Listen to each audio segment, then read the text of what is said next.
V tejto chvíli ešte by sme poprosili aj miestneho pána farára, Štefana Vojteka, aby nám požehnal tento nový pamätník Trianonu a jeho 100 už dnes prvého výročia. V mene Otca i Syna i Ducha Svätého. Amen. Boh, prameň každého dobra, nech je s vami všetkými. Všetky veci, čo Boh stvoril a udržiava, všetky udalosti, ktoré sám prozreteľne riadi, aj diela ľudí, ktoré sú dobré a vedú k dobru, toto všetko pohyňa srdcia i ústa veriacich, aby velebili Boha, pôvodcu a prameň každého dobra. Aj týmto našim dnešným slávením chceme vyznať aj svoju vieru, že tým, čo sa boja Boha a milujú ho, všetko slúži na dobré. Nepochybujeme, že treba vždy a vo všetkom hľadať Božiu pomoc, aby sme sa primkli k vôli nášho Otca a v Kristovi mohli všetko robiť na Božiu slávu. Svätý apoštol Pavol v liste Timotejovi pripomína: Všetko, čo Boh stvoril, je dobré a nemá sa zavrhovať nič, čo sa prijíma so vzdávaním vďaky, lebo sa to posvecuje Božím slovom a modlitbou. Boh miluje všetko, čo stvoril, a svojim požehnaním všetko zachováva. Vrúcne prosme, aby nám teraz udelil svoje požehnanie a svojou útechou nás osviežil a udržiaval. Volajme spoločne: Bože, nech je nad nami Tvoje požehnanie. Modlíme sa. Bože, Ty všetko posvecuje svojim slovom. Vrúcne ťa prosíme. Požehnaj tento pamätník Trianonu a daj, aby každý, kto ho bude používať podľa Tvojej vôle, dosiahol zdravie tela i duše skrze Krista, nášho Pána.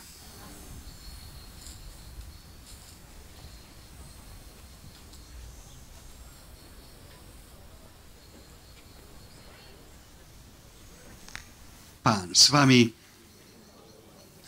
Boh, ktorého všetko velebí, nech vás skrze Krista vo všetkom žehná, aby vám všetko slúžilo na dobré. Amen. A požehnanie všemohúceho Boha, Otca i Syna i Ducha Svätého, nech zostupí na vás a zostáva vždy s vami. Amen. Nažívajme v pokoji. Amen.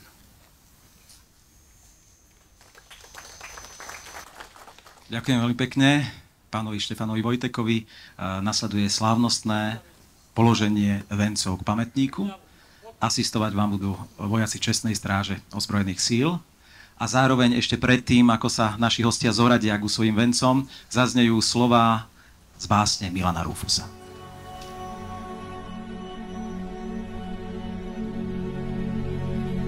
Milan Rufus, Modlitba za Slovensko. Viem jedno hniezdo, rád ho mám. V ňom ako v Božej sieti je mnoho otcov, mnoho mám a mnoho detí. To hniezdo uvil Stvoriteľ a sám aj určil koho tam pozve prebývať do človečieho domu. Viem jedno hniezdo, rád ho mám, hreje ma dňom i nocou, vystlané mäkkou vravou mám a mozoľami otcov. Môj dobrý Bože, zliadni naď, stráž nám ho neustále a aspoň Ty ho veľký chráň, keď si ho stvoril malé.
Po slávnostnom položení vencov k pamätníku Trianonu ešte nasleduje malá kultúrna vložka, a to v podaní členov miestneho spevokolu Nádej a folklórnej skupiny Komiatičanka.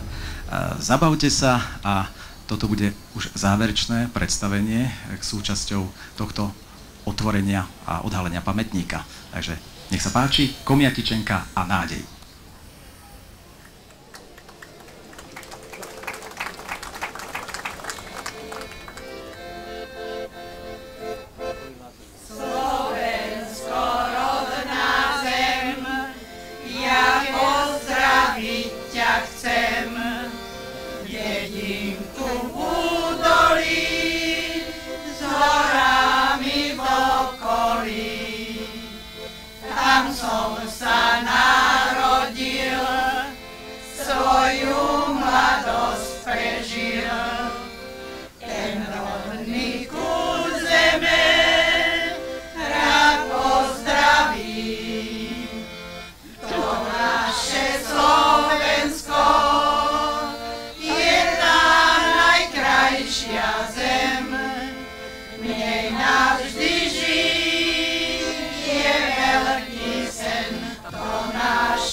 Týmto slávnostným aj konským defilé 2. jazdeckého pluku sibírskeho považujem túto dnešnú slávnosť a pripomienku Trianonu za ukončenú. Veľmi pekne ďakujem našim vzácnym hosťom, pánovi predsedovi Národnej rady, pánovi prezidentovi, pánom veľvyslancom, všetkým našim hosťom aj komiatičanom, že ste si uctili tých 101 rokov, ktoré nám zabezpečili to, že aj tu dnes môžeme hovoriť slobodne po slovensky a že sme tu v priateľstve s ostatnými národmi. Zároveň našich vzácnych hostí pozývam do nedalekého kultúrneho domu cez cestu na občerstvenie, na recepciu a všetkým vám prajem ešte krásny slnečný deň.